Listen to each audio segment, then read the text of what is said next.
Ashimwe torero ry'Imana dusangiye gucungurwa muri Yesu Kristo.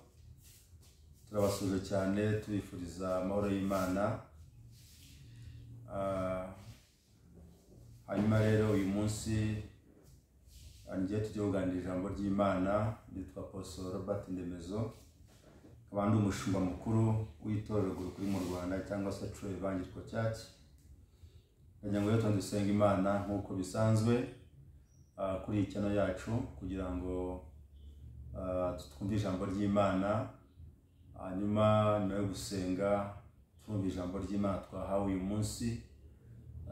Nk'uko rero bisanzwe iki ni igihe cyo kwigisha ijambo ry'Imana cyane, gutinda mu ijambo ry'Imana no gusobanurira abantu ukuri kw'ijambo ry'Imana cyangwa se ukuri ku butumwa bwiza, kugira ngo turushaho gutegura umugeni wa Kristo ubw'Imana izavuga azasange itorero ryiteguye. Reka dusenge Imana. Data twese mu izina rya Yesu Kristo, turagushimiye kandi turaguhimbaje, tugushimiye uburinzi bwawe, tugushimiye ubuntu bwawe Mwami Yesu watugiriye. Uyu munsi twatwongereye iminsi yo kuba kugira ngo tubashe gutunganya idatunganya hagati yacu n'Imana ndetse no hagati yacu n'abantu. Rero iri jambo mpaye rikomeye, imbaraga z'umwuka ziriherekeze kandi rigira ububasha muri jyewe, rigira ububasha ku bantu bose bari mu isi, kugira ngo ubwo Imana igiye kuvuga he kuzagira umuntu n'umwe utungurwa utsinzwe n'urubanza. Urakoze ko turengeye rero, komeza uganze muri byose, kubwami n'ubushobozi n'icyubahiro ari ibyawe none iteka ryose. Amen. Habwo turi butindi uyu munsi turasoma ijambo ry'Imana dusanga mu Byahishuwe Yohana. Iki ni igitabo abantu bakunda kutinya kwigishaho cyane kuko kirimo byinshi biruhije gusobanurwa kandi by'umwuka bivuga igihe itorero rihagazemo ndetse n'umubabaro uri imbere cyangwa se igihe kigiye kuza, ndetse no kuza kwa Kristo kwimana n'itorero cyangwa se kwima kwa Yesu Kristo kw'imyaka 1000. Ibyo byose rero tubisanga mu gitabo cy'Ibyahishuwe. Turasoma Ibyahishuwe Yohana igice cyaho cya 16:15.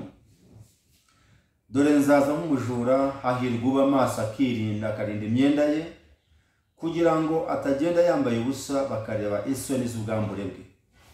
Uwo ni umurongo wa 15 mu gice cya 16 mu gitabo cy'Ibyahishuwe Yohana. Nk'uko bimaze kubisobanura, uhereye mu Byahishuwe igice cya mbere kugeza ku cya gatatu, Bibiliya iragaragaza ibihe ibyabayeho kera, ariko kandi n'ibirimo kuba aka kanya mu gihe cy'itorero rihagazemo uyu munsi. None kuva mu gice cya 4 kugeza mu gice cya 19 tubona itorero rikurwa mu isi. Guhera mu gice cya 4 ntabwo twongera kubona itorero mu isi bari yamaze kugenda rapture. Itorero riba ryamaze gukurwa mu isi, ryamaze kugenda. Hanyuma guhera ku gice cya 4 kugeza ku gice cya 19 tubona igihe cy'imibabaro, cy'ibimenyetso 7, imanda 7, ibyago 7. Ibyo byose nitubona umwanya tuzagera tubyigisha. Ariko kuva ku gice cya 4 kugeza ku gice cya 19 ni igihe kigiye kuzaza, ariko cy'imibabaro ikomeye cyane, kandi itorero rizaryamaze kuvanwa mu isi. Impamvu icyo gihe tutaraba kucyinjiramo ni ukubera ko itorero rikiri mu isi, itarakurwa mu isi. Itorero niryo rikibuza ibyo bihe ko bisohora. Hanyuma kuva ku gice cya 19 kujya kuri 22 turabona ko hazaba hariho ubwami, isi nshya cyangwa se ubwami bwa Kristo bw'ibihe bw'imyaka 1000 azimana n'abera. Rero ndagira ngo rero uyu munsi twibande ku cyo twakora kugira ngo noneho tubashe gusimbutswa ibyo bihe by'imibabaro bigiye kuza mu isi, ahubwo kugira ngo Kristo niyerekanwa natwe tuzabasha kwiyerekanwa nawe, cyangwa se tuzabasha guhishurwa nawe, dukurwe mu isi tugende mu muzuko wa mbere, cyangwa se rapture, ubwo itorero zakurwa mu isi natwe tuzabone gukurwa mu isi. Ariko abantu batiteguye cyangwa se batabaye maso ntabwo umuzuko wa mbere bazawubonekamo, ntabwo bishoboka. Niyo mpamvu ijambo ry'Imana riravuze ngo dore nzaza nk'umujura, hahirwa uba maso akarinda imyenda ye, kugira ngo atagenda yambaye ubusa bakareba isoni z'ubwambure bwe. Yandi magambo tugiye gusesengura uyu murongo wa 15, dore nzaza nk'umujura. Ubusanzwe uyu hawundi uvugwa ni Kristo. Kuza kwa mbere kwarabaye, twaramubonye yaje mu isi, aradupfira, aratubambirwa, aradupfira, arahambwa, arazuka, kugira ngo umwizera wese ahabone guhabwa ubugingo buhoraho. Rero inshuro ya kabiri azagaruka, second coming, azaba aje gutwara itorero, nicyo kizamugarura. Mu yandi magambo rero harimo uburyo bubiri bukomeye ngira ngo mbanze clarifying. Hari uburyo bubiri uraza guhitamo ubwo ubasha gukurikiza. Uburyo bwa mbere ni ukuba maso ukarinda imyenda yawe, kugira ngo Imana nivuga utagenda wambaye ubusa, kandi kwambara ubusa nabyo hari icyo bivuze. Niyo mpamvu njya gudusobanurira umurongo kugira ngo ijambo ry'Imana rirusheho kumvikana, n'abaryumvise ribahesha umugisha. Hari uburyo bubiri Yesu ashaka ko, hari uburyo mwe yifuza ko wamutegerezamo. Icyambere ni ukuba maso, ni ukuba maso, kuko ijambo ry'Imana riravuze ngo ku murongo wa 15, dore nzaza nk'umujura. Ubusanzwe umujura iyo agiye kugutera ntabwo aguteguza, arabanza akamenya imigendere yawe, akabanza akareba aho wirirwa, akareba aho urara, akareba ibyo wibwira byose. Arakuneka umujura ngo akwibe, agomba kuba afite amakuru yawe yose. Kavuga ati uyu munsi ndatera Ndemezo ataha saa 5 z'ijoro, Ndemezo akunda guca muri inzira zinizi, Ndemezo aryama amasaha ya naya. Aba afite amakuru. Umujura akinga urugi isaha iyi, ndamutse nje mbere gakeya urugi rwaba rufunguye. Birumvikana mbere ko umujura agutera aba afite amakuru yawe yose, igihe utahira, igihe uryamira, igihe ukingira urugi, n'igihe ufungurira, byose ababizi. Rero umujura rero ntazanywe n'ikindi uretse kwiba no kwica no kurimbura. Iyo umuntu akwibye iby'umwuka usigara wapfuye uhagaze. Igikurikiraho intambwe ikurikiraho ni ugupfa uhagaze. Nyuma yo gupfa uhagaze rero igikurikiraho ni ukujya gute? Ni ukurimbuka. Niyo mpamvu muri Yohana 10 havuga ngo nta umujura nazanywe n'ikindi keretse kwiba no kwica no kurimbura. Umujura rero azanywa n'ibintu bitatu. Icyambere ni ukwica, icyakabiri ni ukwiba, icyakabiri ni ukwica, icyagatatu ni ukurimbura. Ariko ngo Yesu yazanywe no kugira ngo aduhe ubugingo ndetse bwinshi. Yesu ashimwe cyane. Hanyuma rero nirago dusesengura umujura azaza nk'umujura. Reka tujye muri context y'ubuzima bwacu bwa buri munsi. Iyo umujura agiye kukwiba aba afite amakuru yawe yose, arakuneka akamenya ngo runaka ataye igihe iki n'iki, aryama igihe iki n'iki, akunda kwicara hanaha, akunda kujya hanaha, nimutera ndasanga atiteguye, ndasanga adahari, ndasanga atari maso. Uwo ni umujura rero. Uko umujura gutera ni ku Mwami wacu Yesu Kristo n'abazazamo. Ariko iyo ubaye maso ntabwo umujura agutera ngakwibe. Ntabwo bishoboka, ntabwo bikunda, ntabwo bikunda. Niyo mpamvu iyo umujura aguteye ntube maso arakwiba rwose. Mu yandi magambo, umuntu wese iyo yiteguye akitegura mu rugo rwe, akaba azi ko isakosa umujura yamutera, ntabwo asinzira, ntabwo ashobora gusinzira, ntabwo ashobora gusinzira n'umunsi n'umwe, ahubwo yegeranya intwaro ye, ibikoresho byose yarwanisha biba biri aho ku ruhande, intwaro ze ziba ziri ku ruhande, aba ari maso, aba aryamiye amajanja kugira ngo ntagire igikoma abashe kumva, abone kwitegura, afata intwaro ze neza, abone uko arwana. Niyo mpamvu rero umujura ndetse agasanga nyir'urugo ari maso kandi yiteguye, atari mu bisindisha, ntabwo umujura aza. Umujura akenshi atera umuntu w'indangare, atera umuntu wadamaraye, atera umuntu waguye ivutu, amaze kumenya ko weaknesses zose yazimenye umujura agutera. Ngubwo buryo rero umwami Yesu azaguteramo agutunguye. Hano hantu rero bambaza ngo kuki Yesu azaza nk'umujura? Yaba nk'abamarayika, yaba n'abantu, nta muntu n'umwe uzi uriya munsi, niwe wenyine uwuzi uriya munsi nyine data. Muri iyi minsi rero impamvu azaza nk'umujura no kubera iyi mpamvu nuko azi neza ko hari bamwe badamaraye, azi neza ko hari bamwe bamaze kwiyonona ingeso zabo nziza, azi ko abandi bagiye mu mitungo, bagiye mu mitungo cyane, azi neza ko abandi bagiye bibereye, bagiye mu magore, azi ko abandi bagiye mu mafaranga, abandi ari mu byubahiro n'ibindi, abandi bagiye mu byo kurya, abandi bagiye mu bindi. Azadutungura, ariko uzaba witeguye niwe azajyana. Imana ishimwe cyane. Umuntu uzaba witeguye niwe azajyana, uzaba ari maso afite imyambaro yera niwe Kristo azajyana. Rero bamaso, icyadushakaho ni ikihe? Ni ukuba maso. Hari igihe rero baza umuntu ugasanga abantu baradamaraye, ugasanga abantu barasinziriye, basinziriye ibitotsi bya nimugoroba, abantu barasinziriye.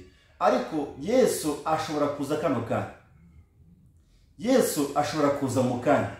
Hari uwo tuvugana, hari mu kanya, hari no mu gihe kiri imbere, birashoboka.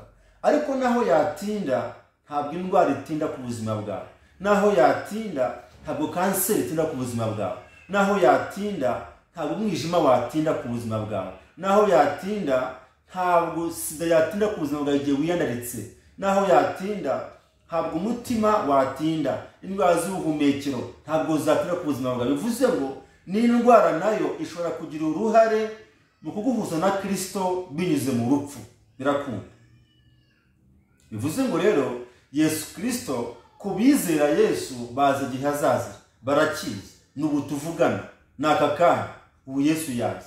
Wakura imodoka ukabukoza impanuka, umutima wahagarara bikaba birarangiye, waba uri muri ofisi, waba uri mu kazi gasanzwe, waba uri mu rugo rwawe, waba ubwiriza, umutima ugahagarara bikaba birarangiye. Bivuze ngo rero Yesu aza buri munsi, aza mu gitondo, aza saa moya, aza saa mbiri, aza saa tatu, aza saa ine, saa tanu, saa sita, saa saba, saa munani, saa cyenda, saa kumi, saa kumi n'imwe, saa kumi n'ebyiri. Yesu aza buri munsi, ahubwo abantu ntabwo bimenya. Iyo muhuye mu manuka, burya niwe muhuye, iyo twabonye indwara niwe muhuye, abagusaruye. Impanda yawe bivuze buriya biba byarangiye. Noneho hakazaho impanda ya nyuma y'imperuka, iriya mpanda izavuga noneho abapfuye bakazuka, n'abariho bagahindurwa bose bakamusanganira mu kirere, ariko uba wamaze kugenda. Imana ishimwe cyane. Rero hari iki cyo kuba maso, ni imwe mu ntwaro. Kuba maso ni iki? Yesu akeneye ko tuba maso. Kandi kuba maso bivuze iki?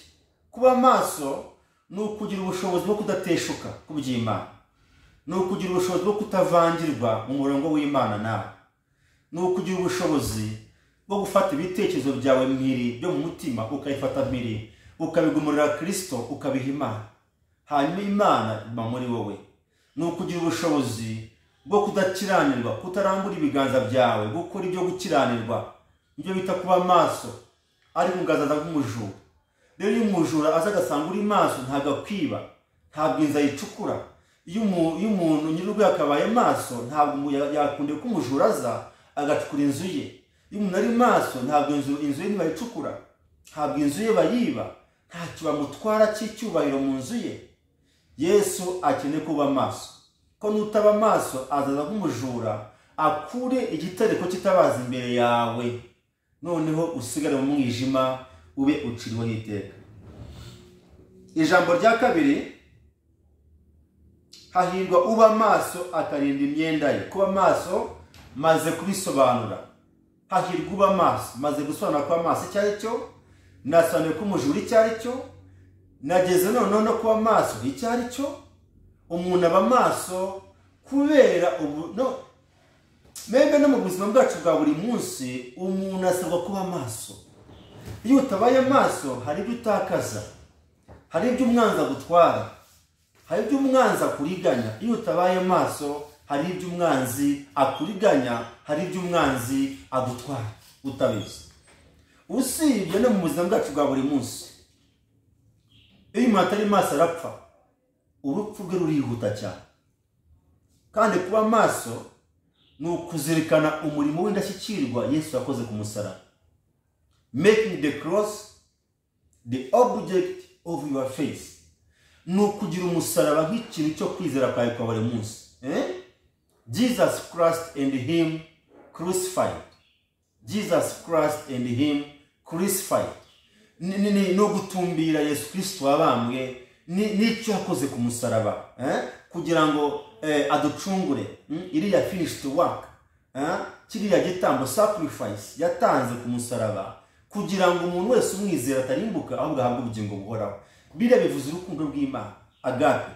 Kuko urukundo Yesu Imana yakunze abari mu isi byatumye itanga umwana we w'ikinege kugira ngo umwizera atarimbuka ahubwo ahabwe ubugingo buhoraho.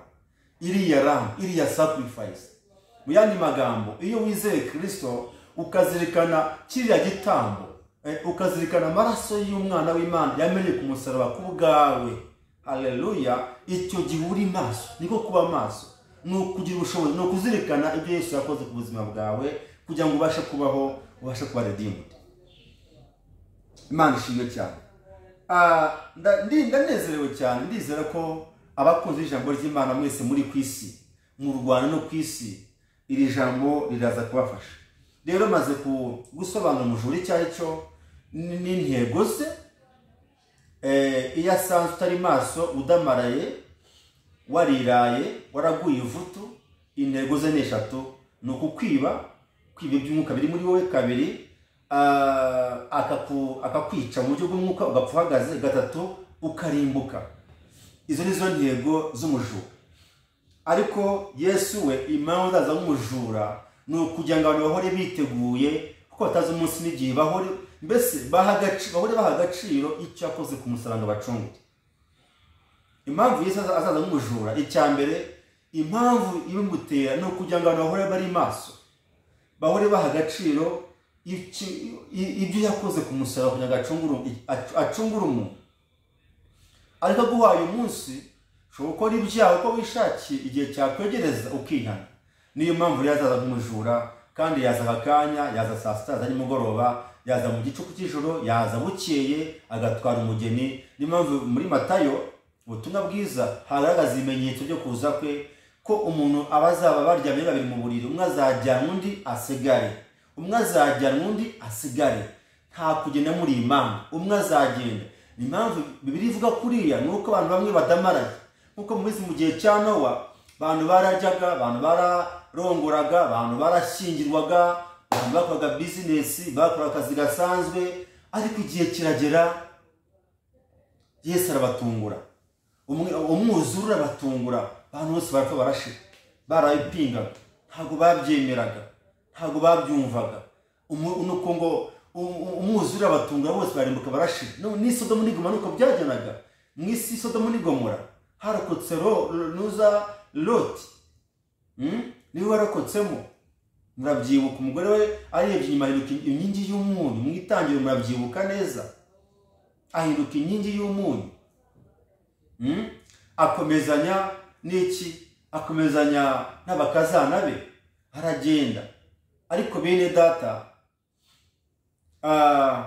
nyiri hano gato cyane, nabo bakoraga ibyaha, bakoraga ubutinganyi, barasamanaga, bakoraga ibiki, ariko birarangira Imana isikumira n'amazuku mu isi, bararimbuka barashira, irokora umukiranutsi.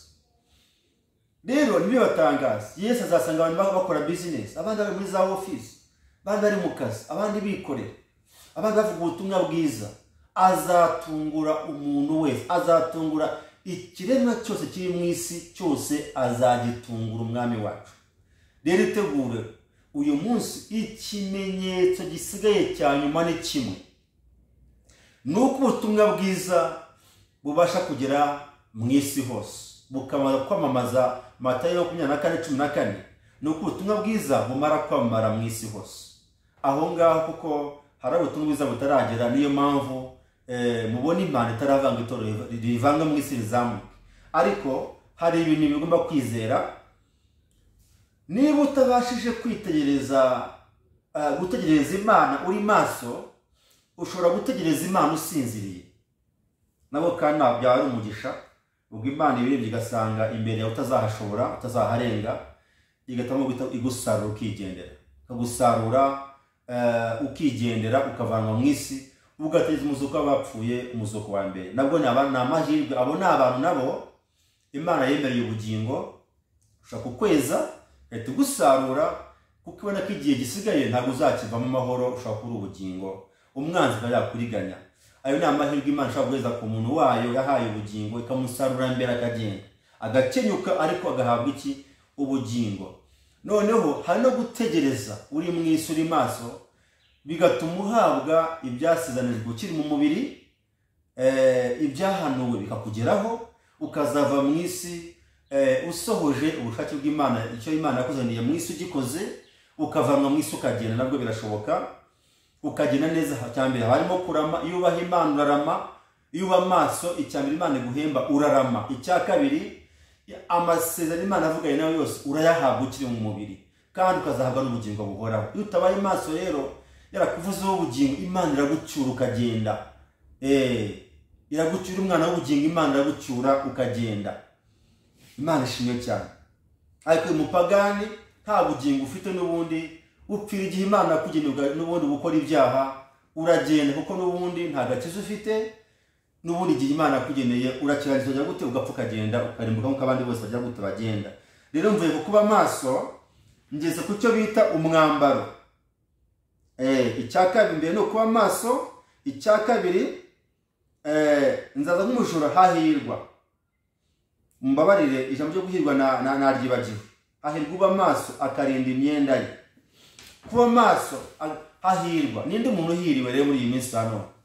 Ntabwo hahiriwe umugore mwiza w'inzobe, ntabwo hahiriwe umugore wirabura cyangwa se umugabo w'inzobe n'uwirabura, ntabwo hahiriwe ufite amazu cyangwa se imodoka nziza, ntabwo hahiriwe wambaye ipeti rya officer, ntabwo hahiriwe junior officer, yaba mu gisirikare no mu gipolisi, ntabwo hahiriwe senior officer, ntabwo hahiriwe general officer, no, ntabwo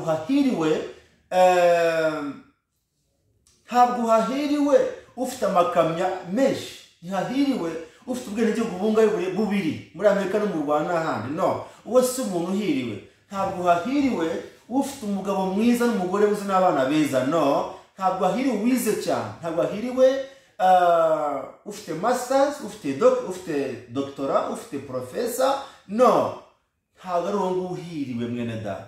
Hahiriwe umuntu uhiriwe ni umuntu uri maso, ni umuntu udateshuka ku byo Imana avuganye nawe, ni umuntu, hahiriwe umuntu utava mu ijambo Imana yavuganye nawe, hahiriwe umuntu udaha umwanya Satani ngo baganire, ngo bajyane ikiganiro kirekire binyuze hagati y'abantu n'abandi.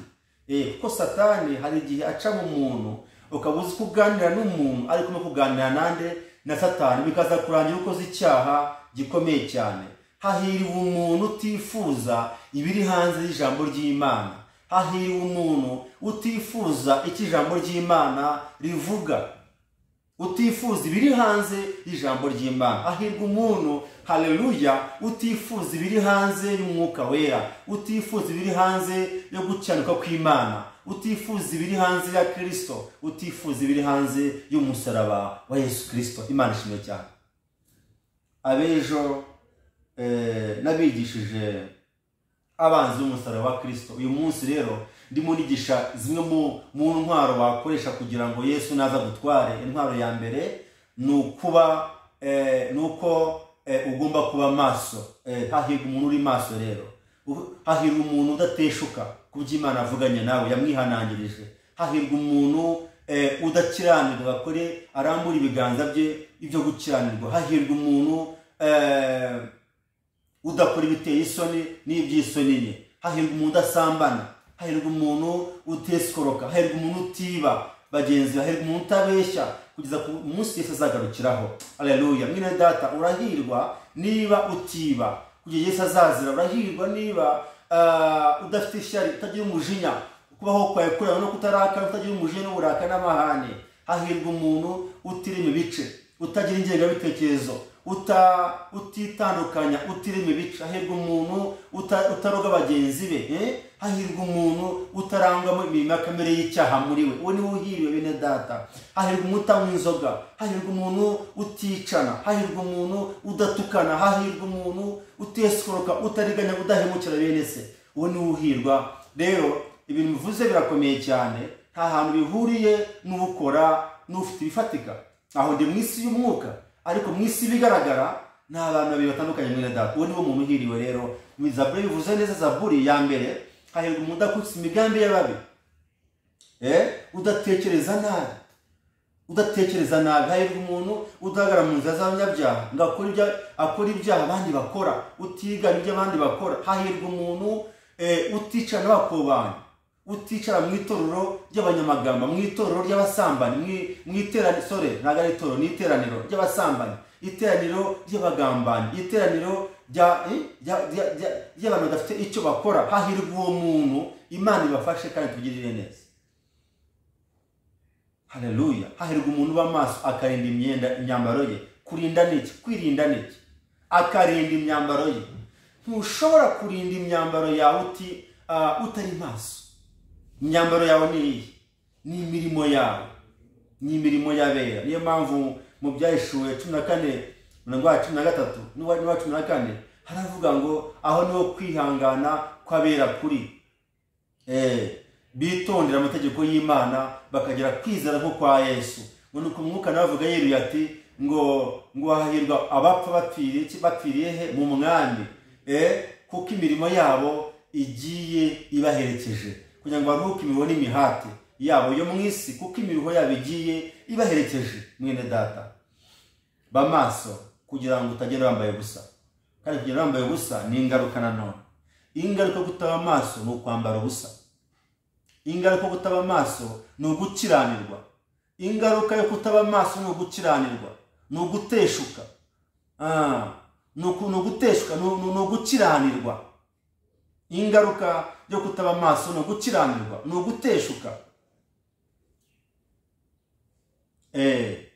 Ni ugukiranirwa, ni uguteshuka, ni ukudashika mu by'Imana, ukabura ibyasezeranyijwe mwene data. Imyambaro yawe ni Kristo, ni ugukiranuka kwa Kristo muri wowe.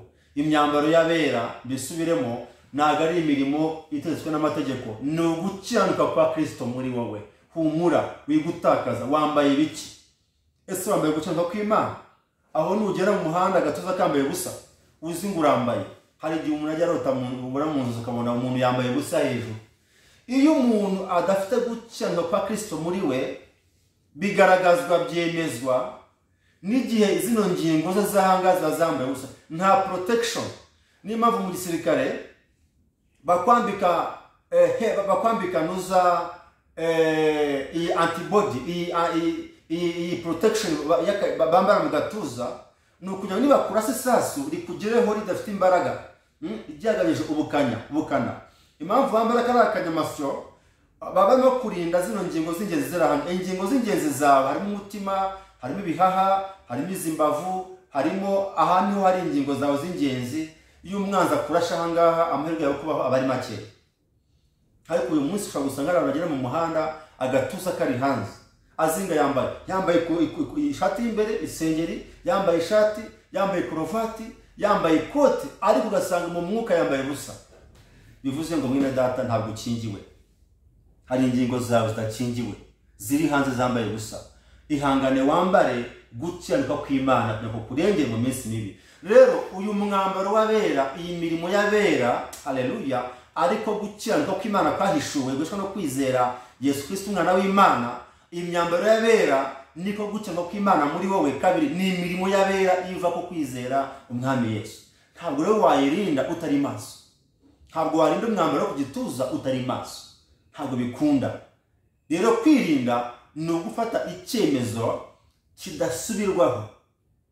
Uyu munsi fata icyemezo kidasubirwaho cyo kurinda umwambaro wawe, cyo kurinda imirimo wakoze mu mwami Yesu, kugira ngo mukanya Imana nivuga cyangwa se kano kanya ubone kuruhuka imihate y'isi, uruhuka imihate irimo inzara, irimo ubukene, irimo kwambara ubusa, kurenganywa n'ibindi. Uyiruhuke, imirimo yawe igende iguherekeje. Hari imirimo wakoze ariko nutaba maso, imirimo yawe wakoze yose ishobora kuba impfabusa kuko utabaye maso. Imana igufashe kandi Imana ikugirire neza.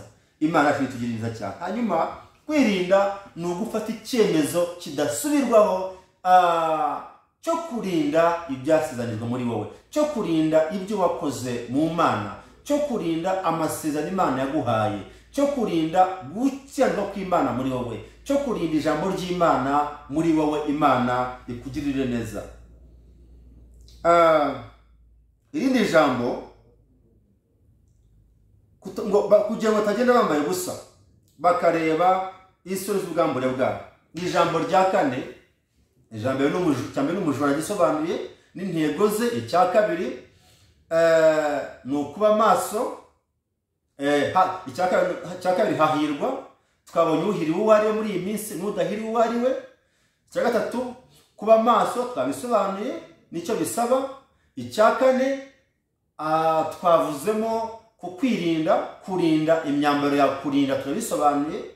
Kandi gufata icyemezo kidasubirwa cyo kurinda ibyo umaze gukoreshwa mu Mana kugira ngo bitagirwaho umugayo kuko bateshutse, ntushikame mu mwuka kuko utabaye maso.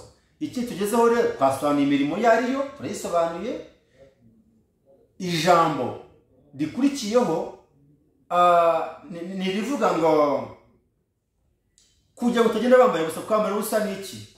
Ndarihuza n'imirimo yawe. Ahatari imirimo haba hari ubusa.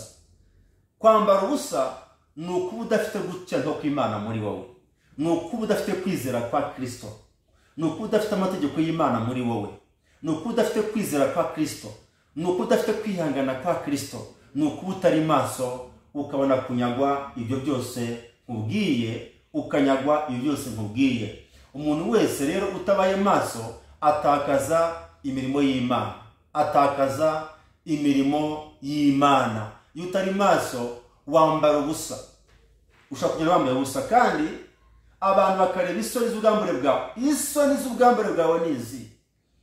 Ni igihe umuntu anyazwe ibyo yakoze byose. Ni igihe unyazwe ibyo wakoze mu ivugabutumwa, kucumbikira abarwayi, kubasengera, kugaburira abakene, kugaburira nyine abashonzi, kubambika, kubigisha, gusura imbohe, gusengera abarwayi.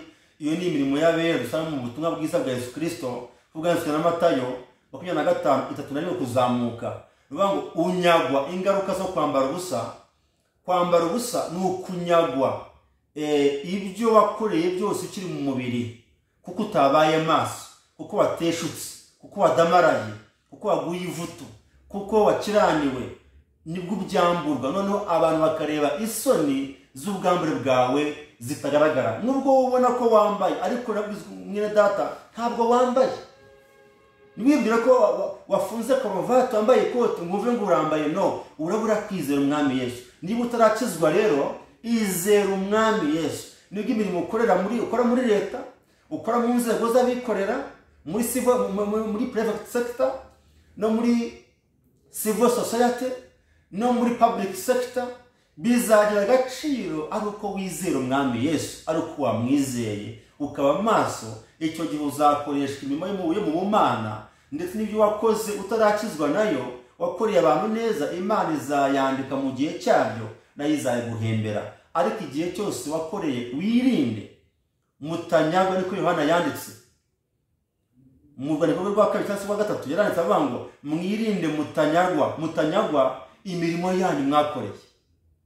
Imirimo yanyu mwakoreye mwirinde mutayamburwa, mwirinde mutayinyagwa, muramenye mutayinyagwa. Mana udufashe, Mana tugirire neza. Ndasoje rero, ariko soje vuga ya magambo ngo hari uburyo bubiri uri buhitemo, hari ugutegereza Kristo, nako hari uburyo butatu uri buhitemo. Hari ugutegereza Kristo uri maso, ukavana mu mubiri, ukazate imanda yavuga ukazamurwa n'abere. Hari no gutegereza Kristo wamaze gukurwa mu mubiri, kuko niyo kwihangana gukora ibyo Imana ishaka. Hari noneho no kumeramaza gukora ibyaha mpaka ukameramaza kurimbuka urupfu rwa kabiri. Ubyumve neza, ku muzuko wa mbere hazazuka abapfiriye muri Kristo, none n'abakiri bamwizera bazamukane n'abahindurwe. Ariko umuzuko wa kabiri abapfuye bakoze ibyaha ntibazazuka ku muzuko wa mbere, ahubwo bazazuka ku muzuko wa kabiri, ariwo bita gukorwa n'isoni. Ari niyo mpamvu wumva Bibiliya tubwiye ngo murinde imirimo yanyu, mutagira mwambaye ubusa abantu bakareba isoni z'ubwambure bwanyu. Ubwambure bwanyu birarifaringa kuri itano judgment, biraganisha ku rubanza rw'iteka. Rero bicika kirika. Uyu munsi rero ufite amahirwe yo gukosora bidatunganye. Impamvu Imana gwaye uyu munsi ni kugira ngo utunganye ibidatunganye hagati yawe n'abantu, no gutunganya ibidatunganye hagati yawe n'Imana yawe. Imana iguhaye amahirwe ya kabiri, andi mahirwe yo gutunganya ibidatunganye hagati yawe n'abantu, hagati yawe n'Imana. Imana igufashe rero bamaso kugira ngo mukanya Imana nivuga ubasha kuyumva. Ariko nutaba amaso ugateshuka ntabwo Imana uri buyumve. Niyo mpamvu mbwiye ngo abazi Imana yabo bazeza ko Yesu agiye kuza akaganya. Niyo mpamvu imitima yabo nihiri, ntibabasha kujya mu by'isi, ntibabasha kujya mu by'umubiri, ntibabasha kwita ku by'isi no ku by'umubiri, ahubwo batumbira umusaraba wa Kristo kugira ngo Imana nivuga babashe kumva no guhabwa ibyasezanijwe. Imana bafashe rero. Mwari kumwe na Apostle Robert Ndemezo, umushumba w'itorero kuri mu Rwanda, Imana ndetse no ku isi. Imana ibafashe, Imana ibagirire neza. Ukwidusohoyemo niko dukwiye gukurikiza, ikadusenga Imana. Data mu izina rya Yesu Kristo, ndagushimira ijambo ryawe mpaye. Uwiteka dufashe umwigisha n'umwigishwa tugabane ijambo ryawe, umuntu wese amenye ibikwiriye gukorwa kugenzezwa mu nzu y'Imana. Duha umwuka wera, dushoboze imbaraga zawe ziherekeze iri jambo ryawe Mwami. Abagiye kuryumva ribahesha umugisha kandi ribahesha ibyiringiro byo kuzabona agakiza batwiteguriye uhereye kuva isi itararemwa.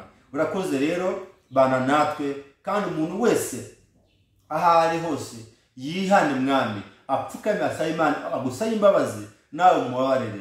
Ndasengera abasubiyemo bose kugira ngo Uwiteka bahereze imbabazi. Abakiri mu byaha bahagakiza, bamurikirwe, babe gusubira inyuma, ahubwo bamaramaze gukora imirimo myiza, bazahabwe ibyasezeranyijwe Mwami. Kandi abakozi bawe Firefold Ministers bose n'abadiyakoni n'abakristo muri rusange bakwizera, ubakomeze amaboko, imirimo yabo batazayinyagwa, bahe imbaraga, bahe kwizera, bahe ibyiringiro n'urukundo, kugira ngo Uwiteka urya munsi bw'Imana izavuga tuzagusanganire tudatsinzwe mu rubanza. Urakoze kubyumvise, kubw'amwe ubushobozi n'icyo yari ibyawe none iteka ryose. Amen.